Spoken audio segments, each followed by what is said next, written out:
మనుషుల కోసం ఎదురు చూడొద్దు, మనుషుల మీద ఆధారపడద్దు, దెబ్బతింటారు. ఎందుకంటే నిన్ను అర్థం చేసుకుని నీ గురించి ఆలోచించే శక్తి ఏ నరుడికి లేదు. ఎందుకంటే ఎవడి బాధలు వాడుకున్నాయి, ఎవడి కష్టాలు వాడుకున్నాయి. ఏ బాధలు లేకుండా నీ బాధను పంచుకోవడానికి ఫ్రీగా ఎవ్వడూ లేడు.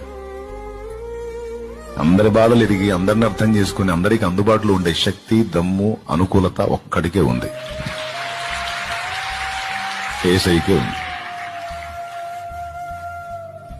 కొంతమంది నిన్ను పట్టించుకున్నారని పొంగిపోవద్దు, సంబరపడద్దు, చంకలు వద్దొద్దు. కొంతమంది నిన్ను పట్టించుకోలేదని నువ్వు బాధపడద్దు.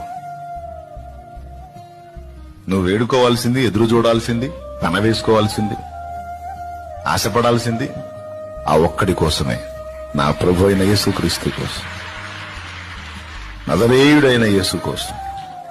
అంతే. పనికొచ్చిద్దా మీకేమన్నా ఈ మాట?